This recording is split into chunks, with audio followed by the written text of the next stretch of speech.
Hey there, welcome to episode 94 of the Let's Innovate for Vegas audio program. Coming to you today on the 3rd of December, Tuesday in fact, 2024. Today's episode, in this post-Thanksgiving long weekend week in which we find ourselves, I said in twice, volunteer workflow. It sounds more interesting or complicated or something than it probably is. It's really just kind of a focus once again on Agile for Volunteers and the fact that we are an all-volunteer organization. So let's see what we got here. If you're not familiar, the Innovate for Vegas. Did I say my name? This is your host, Dan Hugo, the managing director. Thanksgiving weekend, hermetic though it was. Dan Hugo, the managing director of the Innovate for Vegas Foundation. If you are not familiar with the Innovate for Vegas Foundation, it is a Nevada nonprofit corporation, a public charity, a 501c3 public charity, in fact. Our purpose is to enable and encourage ideation, innovation, and implementation to make our communities better. Nothing we're doing is limited to the greater Vegas area, even though it seems to suggest that in our name. Our purpose did not say in our Vegas communities. It could be anywhere. And because of the nature of our organization, volunteers, all of us, we welcome volunteers from anywhere, parts unknown. So some of the work that we're trying to accomplish will be beneficial to anyone, anywhere, perhaps. Maybe they could modify things to work better in their communities and so on. But the bottom line is you do not need to be in Las Vegas to innovate for Las Vegas. So Innovate for Vegas, bigger picture. And besides, does anyone really know where the boundaries of Vegas are? Not really. So you could be anywhere and consider yourselves in Vegas.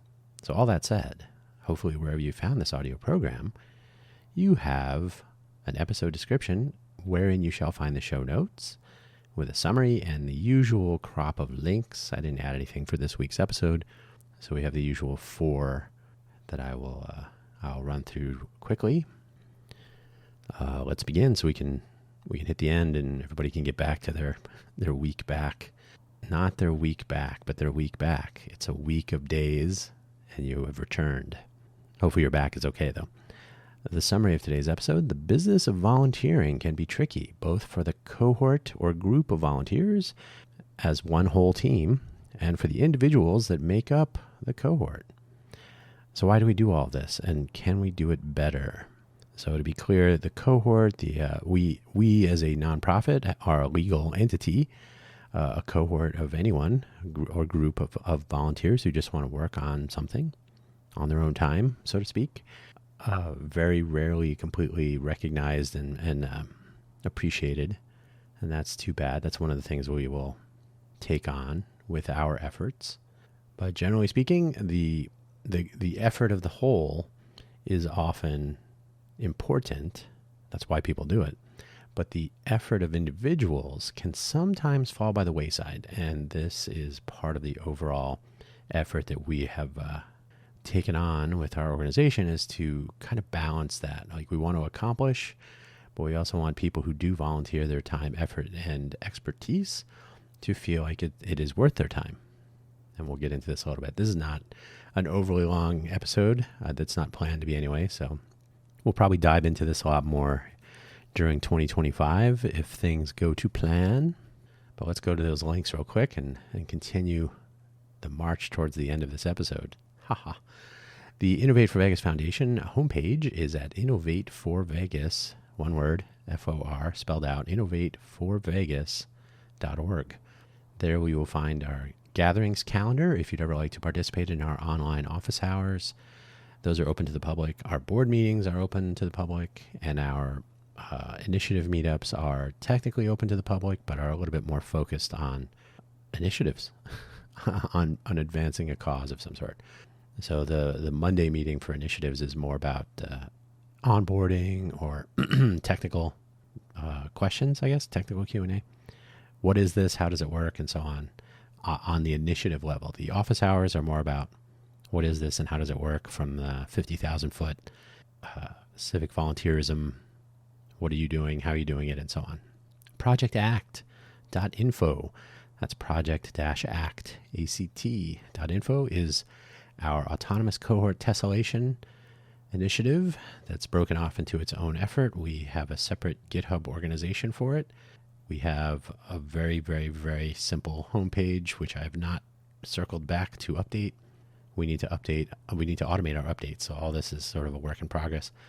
The autonomous cohort tessellation is aimed at discovery so that volunteer cohorts, whether it's one person or a completely formed nonprofit legal entity such as ours or some other variation thereof, can connect, communicate, and collaborate across distances, across ideas, and hopefully make the most of volunteer time such that it's not just one person who said, oh, I wish we could make this thing better. Oh, there are other people with the same thought. They're just not in my neighborhood. Well, does that mean we can't collaborate? Absolutely not. Today we're going to touch more on agileforvolunteers.org. Agile for Volunteers is our initiative for making the most of volunteer time, effort, and expertise. It's a methodology. It is not a directive. The Agile Industrial Complex has been something of an undoing. We're hoping to take the best parts of Agile as it was conceived almost 24 years ago, I think it was. I think it was February 2001. I've talked about this previously, so I have gotten that correct previously also. The goal is to not get mired in management infrastructure and managing up and being scored for your work and so on. Story points have been sort of corrupted. But to take the whole team approach, the continuous iteration and evaluation of our processes to try to improve them, and to do so in an open source component project methodology itself. So we use Agile for Volunteers to continuously develop Agile for Volunteers and also apply it to our other projects and initiatives. Pretty neat. And finally, Mastodon.Vegas. Mastodon for Vegas is still on the back burner for the moment. I need to get back to that post haste. Just believe me, Mastodon.Vegas will launch any day now, and we'll have the beginnings of some sort of decentralized social networking, yes, but it will be the first sort of practical, hey, this is a project brought to you. Now, this is not something that we have developed, obviously. Mastodon is a completely separate effort out in the open source world. But as we deploy it and maintain it, it will be a component of our MyMuni and Welcome initiatives. Decentralization and use of open protocols and so on are going to be a big deal. So hopefully the rolling out of Mastodon.Vegas, because it is branded with the .Vegas top-level domain, hopefully it will get a little bit of attention, and we can ideally have some interest, sort of fanning the flames of curiosity. And a donation button might be on there as well. So it will not be pay to use, but it will be, of course, a potential driver of donation. So we'll see how that goes. A little experiment. On with the show. First of all, I did refer to this as a business. I did select that wording, particularly a volunteer organization, and the people who are participating as volunteers will do better to treat all of this as they would any other business, with goals, limitations, resources, some timeline or schedule. And right up there in importance, right at the top, is the responsibility to the volunteers on the part of the organization, and vice versa. And the responsibility of the volunteers to each other. Schedule and timeline are sort of tricky because we're not a software company, so we don't have like a ship date. But eventually there is some responsibility to, say, fix a bug that's causing a real problem. And so there's an implied timeline, right? Hey, we found out about this issue that's causing problems in our open source project. Somebody else might have a suggested fix, but either way, there's a whole series of things that need to happen in a timely fashion. But overall, we're not a software company, so we're not launching on a deadline. We're not, just like Mastodon.Vegas, there is no production by a street.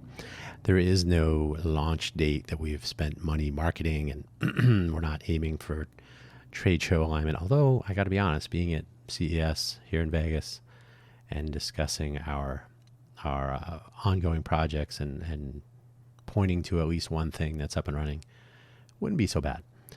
There may not be a profit motive, of course. It's right there in the name that we're a nonprofit. As is the case with our org, We are a nonprofit after all. And the business may not be an official, actual business, like there's no storefront and we're not handing out business cards and marketing and so on, but the differences are administrative. We should behave as though we have all those things in place that make a business, that we will be serious and focused and aware enough to conduct the business so that there are actual worthwhile outcomes. Otherwise, why bother? We could just be a club. We wouldn't have to file paperwork. Looking in from the outside, an entity that behaves as a club will be treated as a club. The same goes for a business. I sometimes remind people that we are an actual nonprofit corporation with the responsibilities, administrative filings, tax rules, and so on to keep track of. The entity and the people who make it go should be taken seriously. And that happens when we take ourselves seriously. Not too seriously, but we must at least believe that the people that we are all collaborating with are here for serious reasons. To have fun, to enjoy, to learn, but also to accomplish and to respect the time, effort, and expertise contributed by others as well as themselves. So if we take it seriously, just seriously enough, we can be taken seriously, and that will matter. It already does. So volunteers, those are the important people. Since our organization is made up of all volunteers, including myself, our directors, anyone in governance, so that is anyone managing anything from the business side, and so on, so treasurer, secretary, etc. We are all in the same boat, so to speak. There is no financial hierarchy. Nobody is paid to manage others, and so on. So if you peel back the layer of official governance, the president of the Innovate for Vegas Foundation is not handing down executive orders or anything like that. These are administrative roles. Day to day, we're all kind of the same. In this context, anyone participating in any way is on a level playing field, so to speak, for the purpose of proposing initiatives, driving efforts, telling our story, and so on. So we don't have somebody marketing in particular, but if you want to be a storyteller and describe to others the sorts of things we're trying to accomplish and how, that's great. That helps everybody at some point. The caveat, of course, is that there are others on the playing field. With one or two people in total, things can move quickly, they just kind of do things that make sense and so on. But as more join the effort, the need for communication becomes more and more important. When it comes to volunteers, though, no one is receiving a paycheck to make these efforts to communicate. It must come from within. In other words, you must actually understand and accept the value proposition that if I communicate with people that are working on the projects and the initiatives and the overall efforts as I am, we can make the most of our time. If we miscommunicate or don't communicate at all, then everything I spent my time on might not fit with what they're doing, or it might be completely off the path that we're all supposed to be on. So communication is important. The value of that must be realized on an individual basis. So there's no one saying, if you don't communicate, you're going to get fired. You were never hired. So it's tricky. All of this means that people who make the business go need to communicate along the way. And it behooves our business at all levels to make this as easy and useful as possible by creating and improving volunteer workflows, which will make the most of the contribution of time, effort, and expertise on the parts of the volunteers themselves without introducing hurdles or other barriers that waste these contributions. Easy. I always tell people, if you're going to be a volunteer, volunteer your time. Ideally, you will not be burning away some of that volunteer time on trying to figure out how to volunteer. It's not a problem that is easily solved. It's a challenge always there and always ready for suggestions and improvements. But ideally, someone who wants to participate in some way and add value to our overall effort. I always refer to the Friday volunteer. Hey, I'm gonna find a project to contribute to on a Friday afternoon. I got some spare time and a certain set of skills. By the way, it doesn't have to be coding. So how do we make that possible without, I got to read 1,000 pages of documentation and 400 open issues to figure, that's too much. We don't want that. So in a possible workflow, the one that we're starting out with, and so prior to sort of arriving at the Agile for Volunteers notion, it was more of a, anything goes, and that was not working at all. So this is based on practical practical experience. On the surface, this is simple to have a workflow, or it should be. People who are interested in some initiative, so for example, our open transit initiative, on the whole or in one of its component parts or somewhere in between. So maybe they want to work on the client application or website or front end that a rider of or user of public transit services might encounter, or maybe the back end database, or maybe there's an operations component to help track all of the transit assets. Those are buses. Keep track of customer feedback on quality of service and so on. So there's a couple different component projects that would make up the Open Transit Initiative, and they may be interested in one or another, or at creating a new one. Who knows? Anyone can contribute when they can, to the degree that they can or want to, and without a management hierarchy. There would ideally be little or no managerial politics and whatnot. So in other words, they should be able to come in and say, I would like to contribute, and not have to go through too much headache or too much, barrier to entry should be very low. And managerial politics are never fun anyway. And we don't pay enough for that anyway. So on top of everything, the challenge perhaps is that each volunteer contributing to the overall effort must always be asking, quietly or out loud, what is in this for me?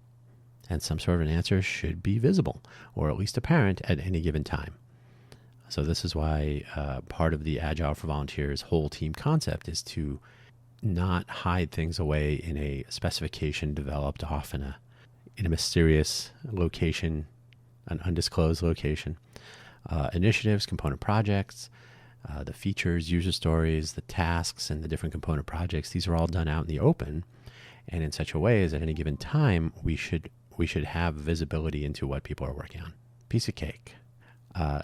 Starting out with a default workflow is a part of satisfying that answer, in that there is a methodology in place designed around volunteers and volunteer time rather than around product delivery. That is, we still want to deliver outcomes, of course. That's why we're doing this. From our initiatives, since these are among the reasons to contribute volunteer time at all, volunteer time, effort, and expertise anyway, we also want to learn and develop new skills. We want to engage with our communities and solve real problems.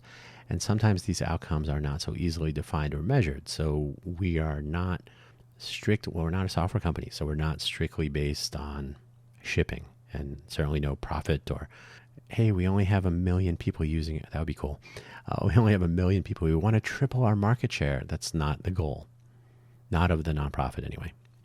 The best we can do to start with, then, is to roll out something like Agile for Volunteers, which is rooted in the origins of Agile itself, the Agile Manifesto, the Agile methodology, but expanded to consider contributors in all areas, not only software development, and where all contributors are self-motivated and perhaps goal-oriented to reach milestones because they're there, if you like. Why did you climb Mount Everest? Because it's there. Our workflow using our Agile for Volunteers methodology begins with recognizing that volunteers are not paid to volunteer, and thus are not motivated so much to deal with politics and chaos and frustration and so on. We must invite all involved to participate in the process and the ongoing improvement of the process, which is where we begin. So the Agile for Volunteers workflow itself may work just fine, or it may need a lot of feedback and iteration, adjustment, tuning. Some things may need to be clarified. Some things may need to be thrown out completely. It's hard to say. And in fact, Agile for Volunteers itself may be a horrible idea, and it may need a start over, a do-over. We will learn that over time. So our first iteration of Agile for Volunteers will certainly encounter new ideas and possibilities for improvement if other people can use it. This is one of the nice features of open source, that others can look at what we're putting together, use it if they like, and contribute back to make it better or different or more flexible, or who can say. We definitely need to appeal to more creators and others who are innovative, but not necessarily in the ways of coding. Not everything is code. Our workflow really needs to work for the whole team, and the whole team cannot possibly be all coders. The world doesn't work that way, even if it seems to sometimes. And so, by the way, the Agile for Volunteers issue tracking for initiatives and user stories and features and tasks and bugs and so on, that's just one element. It's the part of the Agile methodology that fits into what people view as the traditional Agile methodology. There is no stand-up concept, because we've talked about this previously in other episodes, and it'll come up again when we dive more into Agile for Volunteers. We cannot possibly request people to appear at stand-up meetings every day, for example. You're volunteers, you have time when you have time. You may not want to contribute so much time, and the value of stand-up meetings in that context is almost certainly zero. However, if you are working on a component project with 2 or 3 other people, and you 2 or 3 other people find that having a daily meeting on a virtual, Zoom or Jitsi, as we use, or various other methods that you may select yourselves, you may find that works. Do we need to have the whole team follow that exact same methodology? No. There's a flexibility built in that says whatever works for the group of people working on something. And it may be temporary. That's great. That's better than not communicating. If it works to use email, that's probably better in the long term. But if it works to have to install some third-party WhatsApp or maybe Telegram or something, well, okay. It's difficult to require these things. So having some baseline tools, email is sort of open the way it should be. Mastodon, for example, uses open protocols, so that's an interesting way to go. Not so much for project communication. There are things like Matrix, not to be confused with something that's been in the news as of today. But matrix.org, totally different thing. Uses open protocols, right? So open protocols, free software, these are a slightly less difficult ask of people. This is one of the problems with Figma for design, for example. But I digress. Of course, the rubber hits the road when we can go through an entire initiative, an entire life cycle, wherein we engage our whole team. So that is anyone who wants to participate at any given time. This will be the fun part to kind of work out, is some people who start out in an initiative planning phase may not be around, or may not be around so much throughout the life of the effort that goes into implementation of the initiative and its component projects that come from it. So we'll see. We'll see what happens. The team is always subject to change, which is a challenge to address with Agile for Volunteers, which is something that will almost certainly require some evolution. To conceive or develop an initiative, though, so a group effort. We start, we do it, we see what happens. And let me fix my typo here. We decide what we need to do to implement, and we do so and come out the other side with a solid volunteer effort that can be used in some way by others, who will ultimately say at least one of, hey, it works, or maybe, thanks, what's next? Which would imply that they're, this was pretty good. Now, what else are you guys working on? What do you know what I mean? Not guys. I mean, you all, y'all. They always had it correct, I suppose. So the future of our organization will hopefully include a completely open and ideally always improving process, workflow, tools, methods, documentation, everything that is kind of under the Agile for Volunteers banner at the moment, with its associated very simple web page, hosted on GitHub pages, by the way. But ideally, in the future, we will completely tune ourselves to be a fine platform for volunteering, time, effort, and expertise, so that those things go towards not trying to accomplish something, but actually accomplishing something, whatever that may be. Open Transit, MyMuni, Welcome. The MyMuni Welcome projects are sort of the two sides of the same coin. The vLocal initiative, I said projects, bad habit. vLocal initiative for privacy-aware identity to be used across all of our various services. Even our own website could be something that others might want to contribute to make it look nicer, to make it function across all of our initiatives, so that they kind of auto-update and so on. These are all pretty doable. So that's where we are. I just wanted to sort of drop a little reminder to the world in this episode that we're most definitely working with one eye on initiatives and another eye on the people who will make them happen, including me, but also maybe including you. And that entire interaction across our whole teams needs to be something that can always be adjusted and tuned. The agile the agile industrial complex often gets a bad rap, and probably rightfully so, for having turned agile, which is itself a nice idea with underpinnings and things like extreme programming and the learnings of the 17 software developers who conceived of it and sort of put pen to paper and published the Agile Manifesto and so on. If there is anything to take from that, it's what we are trying to do, which is to apply those core principles or fundamental ideals about making the most of the effort of the people you're working with to deliver the things that you are doing for the people who need these things. In other words, why write software? Why develop a project if it doesn't work for the people it is intended to work for, and so on. So if we can turn that into something that can work with volunteer time, effort, and expertise, if we can do it where it does, if we can build this system that works for people who are not coders but who are interested in contributing to communities, to help other people, to elevate communities, to elevate quality of life, the way people get to work in the case of open transit for getting to work, getting to school, etc. You shouldn't need to be a programmer to understand how people need to move around to get on with what they need to get on with. So yeah, that's what we're doing. That's what's up. I hope everybody had a happy Thanksgiving if you're listening to this soon after, or that you have happy holidays or pleasant days and evenings, great weekends, etc., etc. So how many platitudes can I throw in here at the end? Don't forget to check out our websites. Don't forget to keep up with what we're doing. It looks like 2025 will be where we actually get the traction we need to accomplish some of the things we need to accomplish for the sake of our purpose, and to just show the people of the greater Vegas area that there are innovative people that can actually roll up their sleeves and tackle some of the issues that they see and comment upon in various social media in various ways. Why is somebody not fixing this? Why can't somebody do something about this? Maybe there are such people. They may be your neighbors, friends, kids, maybe your own kids, maybe you. Who knows? I'll stop rambling and say, hey, thanks for listening, and we'll catch you next week.